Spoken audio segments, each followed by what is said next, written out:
Mettez urgemment fin aux crimes oubliés pendant plus de 25 ans à l'est de la RDC. C'est la campagne que vient de lancer la société civile Forces Vives du Nord Kivu ce 23 novembre 2022. À travers une conférence de presse, John Banyene et ses collègues ont fait savoir que cette campagne veut démontrer au monde les exactions que les guerres ont fait subir aux Congolais de l'Est qui ressemblent à un plan d'occupation étrangère. Il y a lieu de conclure que l'Est de la RDC en général et la province du Nord Kivu en partie fait face à un plan ourdi et déjà en exécution pour une occupation étrangère programmée et progressive qui vient de causer plus ou moins 10 millions de morts. La stratégie reste les tueries de masse, l'infiltration du système de défense et de sécurité et l'administration publique, la falsification de l'histoire des populations de l'Est par la mise en cendre des archives hospitalières, des églises et celles de bureaux d'état civil et l'achat de grands espaces dans les villages où les populations ont été tuées en masse et ou chassées par l'effet de la guerre.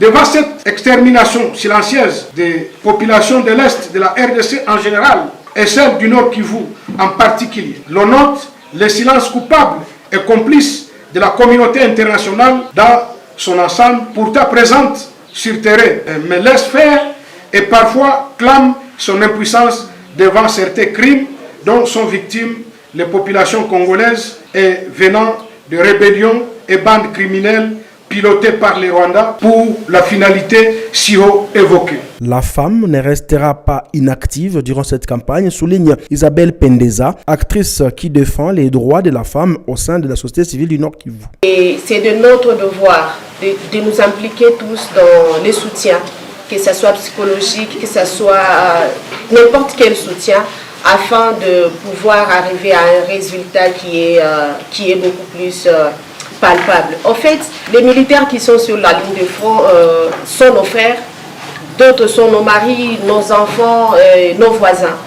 Et moi, je me dis que sans notre appui, sans notre soutien, ces militaires ne se sentiront pas aussi motivés et déterminés. C'est pourquoi nous devons les accompagner, nous devons les motiver et nous ne devons pas les déstabiliser par de messages, par je ne sais pas quoi, par des fausses informations. Et donc on doit être tous derrière les militaires, notre armée. La guerre actuelle étant aussi médiatique, Placé Ndilamba, secrétaire technique à la coordination provinciale de la société civile, invite tout citoyen à ne pas faire le lit aux rumeurs que propage l'agresseur. Les rumeurs ont pris de l'ascenseur sur la vraie information. Surtout l'ennemi a utilisé des voies des réseaux sociaux pour commencer même à distiller des messages de peur pour que la population panique et même l'armée et qu'au finish on puisse fuir et abandonner tout. Et vous allez constater avec nous qu'il y a des messages même dans vos téléphones ici qui disent que non, il y a 700 000 militaires